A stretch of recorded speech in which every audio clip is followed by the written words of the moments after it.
আসসালামু আলাইকুম। সিম্পল টিচারের সাথে ইংলিশ ভালো লাগে সেশনের আদার টাইপস অফ নাউন এই ক্লাসটিতে আচ্ছা আপনাদেরকে স্বাগতম। আজকে আমরা নাম্বার নিয়ে আলোচনা করব। নাম্বার কত প্রকার? নাম্বার হচ্ছে দুই রকমের হয়, যেমন singular number, singular and plural. Okay, তো what are the singular numbers? যখন একজন পার্সন অথবা ওয়ান থিং, কোনো একটা বস্তু অথবা কোনো সিঙ্গেল একটা প্লেস, এগুলো বোঝাবে তখন মানে একটা হলেই তা হচ্ছে সিঙ্গুলার। আর more than one, that means কোনো কিছু দুটো হলে মোর দ্যান ওয়ান মানে হচ্ছে প্লুরাল। তো নাম্বারের সাথে নাম্বার ওয়াইজ সিঙ্গুলার বা প্লুরাল নাউনের চেঞ্জ হয়।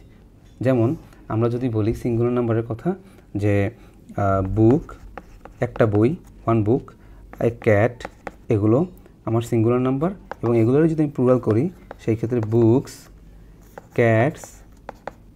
আবার যদি বলি ম্যানের প্লুরাল হয়ে যাবে মেন।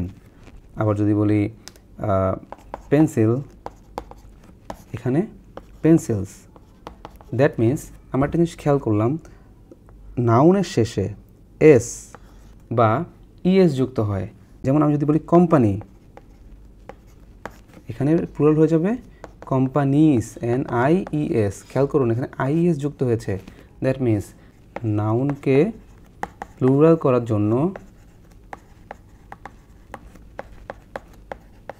জন্য ওয়ার্ডের শেষে এস অথবা ইএস যোগ করতে হয়, রাইট? ওকে, প্লুরাল করতে হলে এস বা ইএস যোগ করতে হয়। সেই নাউনগুলোকে আমরা বলি রেগুলার প্লুরাল নাউন, অর্থাৎ এগুলো রেগুলার ওয়েতে আমরা এগুলোকে প্লুরাল করতে পারছি। কিছু কিছু নাউন আছে irregular plural noun. What are the irregular plural nouns?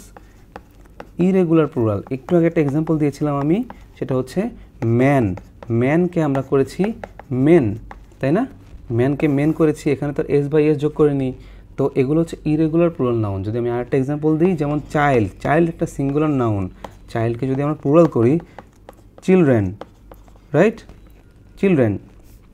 তো যেই সব নাউনের ক্ষেত্রে এস বা ইএস যুক্ত হয় না, সেগুলো অন্যভাবে প্লুরাল হয়, সেগুলোকে আমরা ইরেগুলার প্লুরাল নাউন বলে থাকি।